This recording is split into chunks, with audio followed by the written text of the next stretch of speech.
VIP party भी 2020 की राजनीति से सबक लेकर अब आगे बढ़ेगी। 2020 में अंतिम समय में वीआईपी ने जो तैयारियां की थी उसको बदलना पड़ा था, सब कुछ पलट गया था। पिछली बार चिराग बाहर थे, उपेंद्र कुशवाहा बाहर थे, ये सब बाहर थे, तब भी सरकार एनडीए की ही बनी। इस बार वो भी साथ हैं, तो आपको लगता है कि और मजबूत ही ना होगा एनडीए? वीआईपी एक बहुत महत्वपूर्ण हिस्सा इसलिए होती है क्योंकि वीआईपी जब आती है महागठबंधन में तो 12% विशुद्ध वोट लेकर आती है मलाहों का। आने वाले 2 से 3 दिनों में मुकेश सहनी बिहार की राजनीति के एक बहुत बड़े स्तंभ को अपने पाले में करने जा रहे हैं। जो बिल्डिंगें हैं वो हमें बिहार में देखने के लिए मिल रहा है और इसमें संजीव जी का बहुत बड़ा योगदान है। सामाजिक काम में भी बहुत काफ़ी बढ़ चढ़ के हमेशा रहते हैं, हमारा पुराना संबंध है, रिश्ता है। नवंबर खत्म होते ही आने वाले 2025 के चुनाव की काउंटडाउन शुरू हो चुकी है और इसको लेकर के राजनीतिक दल अपनी अपनी तैयारियां भी शुरू कर चुके हैं। इन तैयारियों में हर कोई अपनी अपनी ज़मीन तलाश कर रहा है और अपने वोट बैंक को बढ़ाने की कोशिश में लगा हुआ है। इसी दौर में वीआईपी भी अपनी कोशिश में पूरी तरह से रम गया है और इधर हाल फिलहाल में आपने देखा होगा कि सीमांचल के क्षेत्र में उनका प्रवेश हुआ है, जिसमें मिथिलांचल, सीमांचल और कोसी के क्षेत्र को बड़ी मजबूती के साथ वहाँ के समीकरण को गढ़ने और मढ़ने की कोशिश कर रहे हैं। आपको बता दें कि बिहार में जब सरकार बनती है तो उसके 4 अवयव होते हैं, जिसमें चारों अगर साथ देते हैं तो निश्चित रूप से सरकार उस दल या गठबंधन की बन जाती है। इसमें मिथिलांचल है, सीमांचल है, कोसी है और ख़ास करके मगध और शाहाबाद का क्षेत्र। लेकिन हम बात करेंगे कोसी की और सीमांचल की तो उसके साथ साथ मिथिलांचल भी जुड़ जाता है। और मिथिलांचल में जिस तरह से जातीय समीकरण को बैठाने के लिए मुकेश सहनी ने शुरुआत की है वो साफ दिखाई दे रहा है कि जो पिछले चुनाव के रिकॉर्ड हैं उसको उन्होंने बारीकी से अध्ययन किया है और जातीय समीकरण कैसे बैठा करके वो अपने आने वाले 2025 के चुनाव में अपने गठबंधन या अपनी पार्टी को मजबूत करेंगे। ये सारा समीकरण अब देखने को मिल रहा है। इन्हीं सब विषयों पर बात करने के लिए नमन जी हमारे साथ हैं। नमन जी उस क्षेत्र का भ्रमण करके भी आए हैं, इसलिए ज़्यादा बेहतर ढंग से समझा सकते हैं। नमन जी, जो मिथिलांचल के क्षेत्र में आपने देखा होगा कि चूंकि वहाँ के रहने वाले भी हैं और उस क्षेत्र से उनका लगाव भी है, उस क्षेत्र में उनके जातीय समूह भी अच्छी खासी संख्या में है, तो कैसे वो अगले समूह को जोड़ करके, अगली जातियों को जोड़ करके और एक बेहतर विकल्प बनाने की कोशिश कर रहे हैं जिससे जीत के मार्जिन को और ज़्यादा मजबूत किया जा सके? देखिए वो विधानसभा चुनाव यहाँ से आपने कहा कि 1 साल की काउंटडाउन शुरू हो गया, साल भर से कम रहेगा। जी। लेकिन इसकी प्रबल संभावनाएं हैं कि विधानसभा चुनाव फरवरी से मार्च के बीच में इसी साल हो जाए, वक्त से पहले हो जाए। तो ऐसी स्थिति में जो पार्टियां बिहार में स्टेक होल्डर्स हैं, चाहे पक्ष या विपक्ष में, उनकी जिम्मेवारियां बढ़ जाती हैं, उनका काम बढ़ जाता है। नीतीश कुमार का कार्यकर्ता सम्मेलन के माध्यम से 7 टीम बनाकर पूरे बिहार में भेज देना, जेपी नड्डा का बिहार बार बार आना और बीजेपी का जो सदस्यता ड्राइव है उसको एक्सटेंड करना, मुकेश सहनी का मिथिलांचल की धरती पर पहुंचना और पूर्णिया, सीमांचल इन इलाकों की राजनीति शुरू कर देना, चिराग पासवान का लगातार जो कार्यक्रम अब चलने वाला है, सदस्यता के साथ साथ लोगों को जोड़ना और एक यात्रा शुरू करने वाले हैं। तेजस्वी यादव खुद यात्रा पर जा रहे हैं, नीतीश कुमार ने यह घोषणा, नीतीश कुमार जेबे करेंगे और उपेंद्र कुशवाहा ऑलरेडी यात्रा पर हैं। तो इट मीन्स कि कहीं ना कहीं अघोषित तौर पर ये सब चुनाव की तैयारी शुरू कर चुके हैं और ऐसे चुनाव की तैयारी कर रहे हैं जो वक्त से पहले होगा, हो सकता है नहीं होगा, इनके एक्शन से ये लग रहा है। बिल्कुल। तो ऐसे में वीआईपी पार्टी भी 2020 की राजनीति से सबक लेकर अब आगे बढ़ेगी। 2020 में अंतिम समय में वीआईपी ने जो तैयारियां की थी उसको बदलना पड़ा था, सब कुछ पलट गया था। भाजपा से 11 सीट लेकर चुनाव लड़ना पड़ा था, तैयारी करने का मौका नहीं था, प्रत्याशी खोजने का मौका नहीं था, सब कुछ बदल गया और उसकी वजह से एक ऐसा चुनाव जिसमें ज़्यादा सीट जीतनी चाहिए थी उसमें उसने केवल 4 सीटें ही जीती। बाद में आपको याद होगा कि उनकी 4 सीटों पर भी ग्रहण डाल दिया गया। मुकेश सहनी चूंकि खुद चुनाव हार गए थे और उनको एमएलसी बनाकर भेजा गया था तो उनका भी कार्यकाल खत्म हो गया। बाद में भाजपा ने उनके साथ विधायक सारे तोड़ दिए, तो खेल तो हो गया था। तो अब ये गलती मुकेश सहनी करेंगे नहीं। लगता भी है कि मुकेश सहनी अब जहाँ है वहाँ रहेंगे चुनाव में, क्योंकि जो डिप्टी सीएम वाली कुर्सी की बात थी वो उनकी जो मांग है उसको लालू ने घोषित मुहर लगा दिया है, तेजस्वी भी मान गए हैं। तो अब MYM चल रहा है, मुस्लिम यादव और मल्लाह। लेकिन इतना नाकाफी है बिहार में सरकार बनाने के लिए। मैंने हर बार विश्लेषण में कहा है, आप कितना जाइएगा, 45% जाइएगा, लेकिन उधर 55 हो जाएगा। बिल्कुल। और वो 5 दल जो एनडीए के हैं वो अब एकजुट हैं, वो मैंने कहा को डिपेंडेंसी के नियम के तहत आपस में जुड़े हुए हैं। जी, जी। सबको एक दूसरे की आवश्यकता है। पिछली बार चिराग बाहर थे, उपेंद्र कुशवाहा बाहर थे, जी ये सब बाहर थे, जी जी तब भी सरकार एनडीए की ही बनी। इस बार वो भी साथ हैं, तो आपको लगता है कि और मजबूती ना होगा बिल्कुल, एनडीए? बिल्कुल। जो 5 सीटों पर चिराग पासवान का असर देखा या 4 सीटों के उपचुनाव पर आपने देखा कि क्लीन स्वीप हुआ, ये इस बात का परिचायक है कि सारा वोट एनडीए की तरफ स्वीप कर रहा है। महागठबंधन को नए नए समीकरण गढ़ना होगा। ऐसे में क्षेत्रीय समीकरणों के आधार पर ही वीआईपी और राजद जीतेगी। जी वीआईपी एक बहुत महत्वपूर्ण हिस्सा इसलिए होती है क्योंकि वीआईपी जब आती है महागठबंधन में तो वो 12% विशुद्ध वोट लेकर आती है मलाहों का, नोनिया बिन बेलदार जो जाती हैं सब। जी जी जी तो ऐसे में चिन्हित करना बहुत जरूरी है पहले से ही। मुकेश सहनी वही काम कर रहे हैं, मजबूत लोगों को पार्टी से जोड़ने का काम शुरू हो गया है। और आज जो खबर हम लेकर आए हैं, जो हमने कुछ दिन पहले भी अंदाजा जिस खबर की लगाई थी, 7 तारीख को हम चर्चा कर रहे हैं। हाँ, आने वाले 2 से 3 दिनों में मुकेश सहनी बिहार की राजनीति के एक बहुत बड़े स्तंभ को अपने पाले में करने जा रहे हैं। अगर केवल राजनीति के होते तो इतनी चर्चा नहीं होती, लेकिन पटना और लगभग पटना के बिहार के लगभग सभी चैनलों में आप एक पैनोरामा ई हाउम का ऐड देखते हैं। उसके पीछे एक व्यक्ति का नाम आप तस्वीर भी देखते हैं, संजीव मिश्रा। संजीव मिश्रा बिहार के टॉप 10 बिजनेसमैन में से एक है, टॉप 5 भी कह सकते हैं। लेकिन तो अंबानी भी कहा जाता है। हाँ, बिहार का अंबानी उनको कहा जाता है। ऐसा ऐसा बंगला बना देते हैं कि अमीर से अमीर लोग भी सपना देखते हैं वैसा लेने का, और ऐसे ऐसे बंगलों को सस्ता से सस्ता दर में बेच देते हैं कि गरीब सोचेगा कि मेरा भी घर हो गया क्या। तो ऐसे व्यक्ति जिसका प्रभाव पूर्णिया, सीमांचल, पूरा कोसी और मिथिलांचल के इलाकों में है, जो अपने प्रोजेक्ट्स को और अपने यहाँ नौकरी, 10,000 से ज़्यादा लोग तो उनका नौकरी करते हैं जी, बिल्कुल। समझ 10,000 तो वोट उनका अपना है ना जी जी, अगर जाति छोड़ दिया जाए तो। इसके अलावा अररिया, दरभंगा, पूर्णिया और आसपास के इलाकों में किशनगंज, सुपौल में, इन जगहों पर वो अपने प्रोजेक्ट्स लेकर पहुंचे हैं। सुपौल में तो छातापुर एक जगह है जहां से उन्होंने एक नया स्टार्टअप शुरू कर दिया है, एक मल्टी स्पेशलिटी हॉस्पिटल और एक ऐसा स्कूल जो कि दिल्ली के तर्ज पर स्कूल बना है। 1500 से 2000 बच्चे वहाँ स्कूल में पढ़ रहे हैं, जिनमें ज़्यादातर फ्री में पढ़ रहे हैं। हॉस्पिटल का भी वही हाल है। पैनोरामा हॉस्पिटल जो है छातापुर में, उसमें लोगों का रोज इलाज हो रहा है और कई लोगों का इलाज मुफ्त में हो रहा है। तो ऐसी स्थिति में जब ये व्यक्ति उस क्षेत्र में इतना प्रभाव रखता है तो इसकी राजनीति में आने का जो टाइमिंग है वो बहुत सही तय करना होता है। और अभी से चुनाव अगर कायदे से होंगे तो 1 साल, और बाकायदा अगर कुछ होगा तो फरवरी से मार्च तक में हो जाना है। तो ऐसी स्थिति में बाबा वीआईपी ने शायद इस पूरे चुनावी साल का सबसे बड़ा धमाका किया है। ये कंफर्म हो चुका है कि मुकेश सहनी की पार्टी ज्वाइन करने जा रहे हैं संजीव मिश्रा। संजीव मिश्रा पैनोरामा के सीएमडी, वो ज्वाइन करने जा रहे हैं मुकेश सहनी की पार्टी। अब मुकेश सहनी की पार्टी ज्वाइन करेंगे तो ऐसा क्या कर देंगे? देखिए, उस क्षेत्र में 12-13 सीटें ऐसी हैं जिसमें पूरी तरह से ब्राह्मणों का वोट बैंक निर्णायक है, ब्राह्मण बहुल क्षेत्र बहुत निर्णायक है, बहुत प्रभावी है। और उन क्षेत्रों में मलाहों की जनसंख्या भी अच्छी खासी है। उस पूरे क्षेत्र में दर्जनों सीटें ऐसी हैं जिस पर ब्राह्मणों का वोट एनडीए के पक्ष में चला जाता है। जी जी, लेकिन कई सीटें ऐसी हैं जिस पर ब्राह्मण कैंडिडेट नहीं मिलते हैं। तो ब्राह्मणों के लिए धर्म संकट तब उत्पन्न हो जाएगा जब कैंडिडेट वहां ब्राह्मण दे दिया जाएगा। शायद इसको समझने की कोशिश करने के दौरान ये समझ में आ गया है मुकेश सहनी को। पिछली बार भी Tejashwi Yadav A to Z की रणनीति पर काम कर रहे थे। A to Z के तहत उन्होंने कई जातियों को, मतलब कुशवाहा जाति जो कि काफ़ी नीतीश कुमार के साथ रहती थी, उसको टिकट दिया उन्होंने, इस चुनाव में भी दिया। फिर आपने देखा होगा कि दलितों को टिकट दिया, और मतलब ब्राह्मण, भूमिहार, राजपूत, इनको MLC या टिकट देना, वो भी काम उन्होंने किया। तो जब ये सारा काम उन्होंने किया तो इससे उनका वोट बढ़ा प्रतिशत। निश्चित ही तेजस्वी एट पार प्रदर्शन किए चुनाव में, लेकिन सहयोगियों का अच्छा प्रदर्शन नहीं होने की वजह से वो मुख्यमंत्री नहीं बन पाए। तो क्या साबित होता है कि A to Z सफल था, विफल नहीं था, बस चूंकि सहयोगी नहीं अच्छा कर पाए इसलिए नहीं हुआ। ऐसे में अब उनके सहयोगियों को भी A to Z फॉर्मूला अपनाना होगा, और उसी कड़ी में संजीव मिश्रा को इस पार्टी से जोड़ा जा रहा है।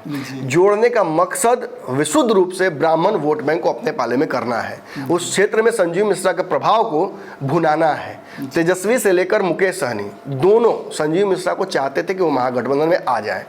अब इस पर मुहर लग गई है, और आने वाले 4, 5, 6 किसी भी दिन वो वीआईपी का दामन थाम सकते हैं। इससे असर क्या होगा? संजीव मिश्रा को आखिर महत्वाकांक्षा क्या है? देखिए, संजीव मिश्रा छातापुर में लगातार काम कर रहे हैं जी। बच्चियों को उनको मतलब समाज में जोड़ना हो, वहाँ पर स्कूल हॉस्पिटल खोलकर लोगों को इलाज और शिक्षा देना हो, या वृक्षारोपण कैंपेन लगाना हो, या जो एक मिथिला की धरोहर है, स्वास्थ्य, शिक्षा और रोजगार के साथ साथ सामाजिक कार्य भी कर रहे हैं जी, जो एक मिथिला की धरोहर है जी। चाहे लोक नृत्य हो, जी। चाहे खेल हो, या विभिन्न जो सांस्कृतिक कार्यक्रम है, उन सब में उनकी रुचि बहुत ज़्यादा होती है। जी। आप हाल ही में देखा आपने कि पूर्णिया में जो उनका 10 साल उन्होंने पूरा किया पैनोरामा ने, उस पर एक कार्यक्रम उन्होंने किया था। उस मंच पर मुकेश सहनी भी मौजूद थे। देश विदेश के बड़े कलाकार वहाँ आए, बड़े बड़े सिंगर्स वहाँ पहुँचे। इस दौरान 2-3 चीज़ें बहुत क्लियरली दिखी कि खेल को लेकर उनका रुचि है। ओलंपिक के तर्ज पर हर खेल, गुड़दौड़ से लेकर जो अलग अलग विद्याएं हैं, चाहे क्रिकेट हो या रनिंग हो, सबको उन्होंने इंक्लूड किया। और लगभग वॉलीबॉल से कबड्डी, कबड्डी से खो खो तक जितनी भी तरह के खेल हैं, सारे खेल को उन्होंने इनके आयोजन किया। सिंगिंग, डांसिंग कंपटीशन किया, प्रतिभा भी निखार रहे हैं। फैशन डिजाइनिंग वगैरह भी उन्होंने वहाँ कराई, सिंगिंग कंपटीशन कराए। तो इससे क्या होता है कि प्रभाव बढ़ता है, लोगों के बीच लगातार ये पैनोरामा और संजीव मिश्रा का नाम जाता है। अब इस प्रभाव को भुनाने के लिए आप कहाँ यूज़ कर सकते हैं? चुनाव में। बिल्कुल। बिजनेसमैन तो वो सफल हैं, अब इससे आगे भी बिजनेस कर सकते हैं, लेकिन शिखर पर हैं। ऐसे में राजनीतिक रुचि जो उनकी है, सामाजिक रुचि की वजह से, वो अब उन्हें छातापुर की ओर मोड़ रही है, और इस पूरे प्रभाव को वो वहीं भुनाने की कोशिश करने वाले हैं। खबर आई है कि इस बार वो वहाँ से चुनाव लड़ेंगे, और पिछली बार का समीकरण जो एक स्थापत्य वहाँ हो गया है कि नीरज बबलू जो कि वहाँ के विधायक है भाजपा के, वो उनको हराना संभव है। उस स्थापत्य को भी तोड़ने की कोशिश वो करेंगे। पिछले चुनाव का भी रिजल्ट अब बताइएगा, लेकिन उससे पहले बता दूं कि इस क्षेत्र में ब्राह्मणों की संख्या बहुत ज़्यादा है, लेकिन राजपूत समाज से आने वाले नीरज बबलू यहाँ जीत जाते हैं। इसका कारण यही है कि ये सारा जो वोट समीकरण है ना, वो पूरा उनके पक्ष में चला जाता है। ये भाजपा की तरफ जो टेम्पटेशन है सवर्ण जातियों का, उसका फायदा नीरज बबलू को मिल जाता है। सवर्ण और हिंदुत्व वाला जो ही बिल्कुल होता है, सब मिला जुला करके। ऐसे में यदि ब्राह्मण कैंडिडेट छातापुर में लड़ जाए महागठबंधन तरफ से, और वो नीरज बबलू के खिलाफ लड़े, तो आपको लगता नहीं है बाबा कि जो ब्राह्मणों का वोट है वो इस तरफ चला जाएगा? खास तौर पे जब एक बड़ा सामाजिक सरोकार वाला व्यक्ति, एक बड़ा रीच वाला व्यक्ति, उस क्षेत्र में प्रभाव रखने वाला बिजनेसमैन और सामाजिक कार्यकर्ता संजीव मिश्रा की तरह वहाँ चुनाव लड़े। अगर वो लड़ता है तो सवर्णों का एक बहुत बड़ा वोट वो तोड़कर ले जाएगा ही। और जो तेजस्वी यादव और मुकेश सहनी का A to Z है या MYM है, मुस्लिम यादव और मलाह, इनका वोट तो मिलेगा ही संजीव मिश्रा को। इसके अलावा ब्राह्मणों का संपूर्ण वोट और सवर्णों का एक बड़ा हिस्सा तोड़कर ले जाएंगे। बाबा बहुत आसान है इसके बाद समझ लेना कि मुकेश सहनी ने क्यों संजीव मिश्रा को अपनी पार्टी में ज्वाइन कराने की मन बना लिया है, क्यों संजीव मिश्रा को ही छातापुर से लड़ाने की तैयारी होगी तेजस्वी और मुकेश सहनी की। बहुत साधारण समीकरण से इस चुनाव को जीता जा सकता है। अब तक नीरज बबलू जो बिल्कुल निश्चिंत होकर चुनाव लड़ रहे थे और जीत रहे थे, उनको इस बार पसीना छूट जाएगा, इस बार उनकी हालत पतली हो जाएगी। इस बार चुनाव लड़ने के बजाय MLC जाना पसंद करेंगे, जो स्थिति उत्पन्न हो रही है। और आप बताइएगा समीकरण कि पिछले कुछ सालों से आखिर नीरज बबलू का इस क्षेत्र के, एक बार तो निश्चित ही उनके भाई के साथ जो हुआ, सुशांत सिंह राजपूत के साथ जो हुआ, उसका भी सेंटिमेंटल प्रभाव पड़ता है, उसका इमोशनल वोट भी उनके पक्ष में गया था। अब वो प्रभाव उसका रह नहीं गया है। तो ऐसे में क्या नीरज बबलू यहाँ से जीत पाएंगे? क्या टक्कर उनको दे पाएंगे संजीव मिश्रा? ये पिछले आंकड़ों से बताइए मुझे। नमन जी, इसमें 2-3 बातें मैं बताना चाहूँगा। पहले तो ये बताना चाहूँगा कि 2010 से लेकर के 2020 तक 3 चुनाव उन्होंने लड़े हैं। 2 चुनाव तो वो जीते हैं, लेकिन तीसरे चुनाव में जैसा सेंटीमेंट की बात आपने की वो हुआ है। लेकिन सबसे एंटी इनकम्बेंसी चरण पर है जी, लेकिन उस एंटी इनकम्बेंसी पर भारी पड़ गया सुशांत सिंह राजपूत वाला जो पूरा प्रकरण है। बिल्कुल। और सबसे महत्वपूर्ण बात यह है कि इस क्षेत्र में अगर आप आंकड़ों की बात करें तो आंकड़ों में आपको 1.5 लाख के आसपास इस समाज का वोट है, MY और प्लस मल्लाहों का। क्योंकि नोनिया समाज भी अपने आप को उसी समाज का हिस्सा मानता है और है। नोनिया, बिलदार, बिंद सब। यहाँ जो आप उम्मीदवार भी देख लीजिएगा तो विपिन कुमार नोनिया को दिया गया था, जिन्होंने 73,000, यानी कि दोनों के बीच में 20,000 वोटों का अंतर था। ये अंतर कैसे पाटा जाएगा? देखिए, बहुत बड़ा गेम खेला है मुकेश सहनी ने। और मुकेश सहनी का गेम जो मुझे जो लग रहा है कि MQY का फॉर्मूला उन्होंने लागू किया है, जी। जिसमें आप मुस्लिम, मल्लाह, मिश्रा और यादव, जी। ये मिला जुला करके नमन जी जो नोनिया बिंद मलाह का जो वोट यहाँ है वो भी करीब 28 से 30 हज़ार के आसपास है। जी। ब्राह्मणों की संख्या यहाँ 30 हज़ार के आसपास होती है, और अगर आप जोड़ लें तो मुस्लिम और यादव एक साथ अगर जुड़ जाते हैं तो यहाँ का समीकरण पूरी तरह से शिफ्ट कर जाता है इंडिया गठबंधन की तरफ। जी। अगर मुकेश सहनी ने इस क्षेत्र में गोटी फेंका है तो बहुत सोच समझ के फेंका है और एक ऐसे व्यक्ति पर दाव लगाया है। और लोगों को ये बात समझ में आएगी कि जब स्कूल खोलना होता है, जब हॉस्पिटल खोलना होता है, जब क्षेत्र में काम करना होता है तो करेंगे संजीव मिश्रा, और जब वोट देना होगा तो हम नहीं उसकी नीरज बबलू को देंगे। उसकी भी एक बात मैं आपको बता रहा हूँ कि मैं पिछले कई महीनों से संजीव मिश्रा को वॉच कर रहा हूँ। संजीव मिश्रा सामाजिक कार्य जो भी है, पंचायत तक में अगर किसी तरह की कोई समस्या होती है तो सबसे पहले लोगों को याद आता है संजीव मिश्रा का, न कि नीरज बबलू का। और संजीव मिश्रा उन लोगों के साथ जाते भी हैं, उनकी मदद भी करते हैं, चाहे जिस स्तर की मदद हो। इसके अलावे मुकेश सहनी जो दाव संजीव मिश्रा पर खेला है उसके बारे में मैं थोड़ा सा और आपको डिफाइन अगर करूँ तो इसका प्रभाव 3 जगह होना है, सीमांचल, मिथिलांचल और कोसी, तीनों जगह दर्जनों सीटों पर। जी, पूर्णिया में 29 सीटें ऐसी हैं जिसको मैंने आइडेंटिफाई किया है जहां संजीव मिश्रा प्रभावित करते हैं, जिसमें आप पूर्णिया के क्षेत्र में जो कि वहाँ बिजनेस उनका हब है तो वहाँ तो लोग प्रभावित करेंगे ही करेंगे। उसके बाद आप कटिहार की बात करें, वहाँ भी वो प्रभावित करते हैं, किशनगंज की बात करें, वहाँ भी प्रभावित करते हैं, और अल्पसंख्यक समाज के लोगों का एक बड़ा हुजूम उनके साथ जुड़ा हुआ है, ये एक फायदा है। इसके अलावा जो सुपौल के लोकसभा के क्षेत्र में जो 6 विधानसभा है उसमें निर्मली, ये भी ब्राह्मण बहुल क्षेत्र है, यहाँ भी वो प्रभावित करते हैं। इसके बाद पिपरा की बात करें, यहाँ भी भारतीय जनता पार्टी जीत करके आती है तो यहाँ CPI-ML जो है चुनाव लड़ती है, और यहाँ का भी अंतर बहुत ज़्यादा नहीं है, 8,000 9,000 का है जो अंतर सीधा असर पड़ जाएगा इस पे बांटते हैं। तो निश्चित रूप से ये जो चीज़ें बन रही हैं, सुपौल की बात करें तो सुपौल में विजेंद्र यादव लगातार चुनाव जीतते आ रहे हैं, और यहाँ यादव समीकरण को आप समझ ही सकते हैं कि किस तरह से तोड़ा जा सकता है अगर मल्लाह और ये दोनों मिल जाए, मुस्लिम मिल जाए तो। इसके बाद त्रिवेणीगंज की बात करें तो यहाँ भी भारतीय जनता पार्टी जीतती आ रही है, यहाँ भी जीत हार का आंकड़ा बहुत ही नॉमिनल होता है, जहां ये मल्लाह और मिश्रा मिल करके पूरा कर सकते हैं। इसके बाद छातापुर तो आपने बता ही दिया कि छातापुर की वर्तमान जो परिस्थिति है उसमें संजीव मिश्रा वहां के आइकॉन के रूप में है, और संजीव मिश्रा ने बहुत बड़ा त्याग करके, बहुत बड़ा त्याग किया, अपने कैरियर को दांव पर लगाया। बिल्कुल बिल्कुल, क्योंकि क्षेत्र में आए थे, क्योंकि अलग अलग पार्टियों से भी उनका संबंध रहा है, सभी से रिश्ता मधुर है, ऐसे में किसी एक पार्टी से जुड़ जाना वो भी उनके लिए मतलब एक बंधन में बंधने जैसा होगा। बिल्कुल बिल्कुल। लेकिन इसके बावजूद ये समीकरण चिक चिक के कह रहा है कि इस बंधन में आने से फायदा उनको भी है। दाव तो निश्चित रूप से आप समझ लिए कि मुकेश सहनी ने खेला है, और मुकेश सहनी एक राजनीतिक परिपक्व राजनीति की तरह, जिस तरह स्टेज पर मैं देख रहा था कि आप भी मौजूद थे उस स्टेज पर, और जिस तरह से उन्होंने संजीव मिश्रा को पिक किया और उनको सेंटिमेंटली अपनी तरफ जोड़ा, वही कह दिया कि चुनाव लड़ा रहे इनको। बिल्कुल, उन्होंने सेंटिमेंटली जोड़ा कि आपने भी बहुत बड़ा त्याग किया है, एक बड़े बिजनेस को छोड़ करके आप आए हैं, करियर को छोड़ करके आए हैं, मैं भी करियर छोड़ करके आया हूं, हम दोनों का उद्देश्य एक ही है, बिहार से पलायन को रोकना। और जिस तरह से तेजस्वी यादव कह रहे हैं कि रोजगार का हब बनाना, और जिस तरह से हमारा इंडिया गठबंधन का मोटो है, आप भी उस मोटो को पूरा कर रहे हैं कि लोगों को रोजगार दे रहे हैं, तो हमारा अगर साथ मिल जाए तो हम इस क्षेत्र को बदल सकते हैं। तो लगता है बाबा कि खेल बड़ा हो गया है, जो 29 सीटें आप चिन्हित करके रखे हुए हैं उन सीटों पर प्रभाव पड़ेगा, निश्चित एक फैसले से 29 सीटों पर प्रभाव बिल्कुल पड़ेगा। बिल्कुल नमन जी, इसमें कोई दो राय नहीं है। संजीव मिश्रा किसी परिचय के मोहताज नहीं है जी। जिस व्यक्ति को आप समझिए, अंबानी अडानी का नाम लेकर के केंद्र में कितनी राजनीति होती है, बिहार में भी मुझे लगता है कि आने वाले 5-10 सालों मुकेश सहनी को भी उनका अंबानी मिल गया जी 5-10 सालों में खूब चलेगा ये चर्चा, आप देखिएगा। और वही नहीं है, उनके साथ मुझे जो जानकारी मिली है कि उनके साथ कम से कम 20 ऐसे बड़े चेहरे हैं जो उनके साथ वीआईपी को ज्वाइन करेंगे जी। तो कहीं ना कहीं बाबा ने समझा दिया वो समीकरण, जिस समीकरण के तहत ये लग रहा है कि अब A to Z का असली जो है रूप हमें देखने को मिलेगा। मुकेश सहनी ने वो कार्ड खेल दिया है मिथिलांचल में, जिससे 29 से अधिक सीटों पर सीधा अपर एज मिल जाता है। ये सब कुछ चुनाव कब होता है उस पर भी कहीं ना कहीं डिपेंड करता है, लेकिन इन पार्टियों की माने, इन फैसलों को के टाइमिंग को देखें तो इतना समझ में आ जाता है कि चुनाव वक्त से पहले होगा। इसकी तैयारियों में सारी पार्टियां लग गई हैं। फिलहाल जांच पड़ताल में इतना ही, अगली खबर में जल्दी ही आपसे मुलाकात करते हैं। धन्यवाद। होम्स पैनोरामा को हमने बनाया है। ये होम्स मेरा एक सपना था जिस पे मैं पिछले 4 साल से काम कर रहा था।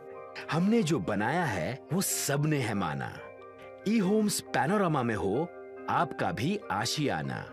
और फाइनली हमने 2021 में इस प्रोजेक्ट को लॉन्च किया। बहुत लोग अप्रिशिएट कर रहे हैं कि पूर्णिया जैसे शहर में बिहार के, एक तो बिहार की बात करें, उसमें भी पूर्णिया जैसे छोटे जगह में इस तरह का लाइफस्टाइल देना, ये सुन के हम लोगों को बहुत अच्छा लगता है।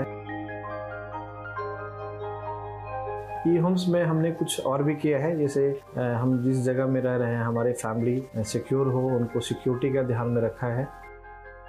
आपकी सुविधा और सुरक्षा आपके लिए खास है, ये आपका विश्वास है। इसमें आर्टिफिशियल इंटेलिजेंस का 7 लेयर सिक्योरिटी का हमने इस्तेमाल किया है। लस ग्रीन कैंपस को बनाया है, यदि हमारा बाउंड्री वाल है तो वो वर्टिकल गार्डन है।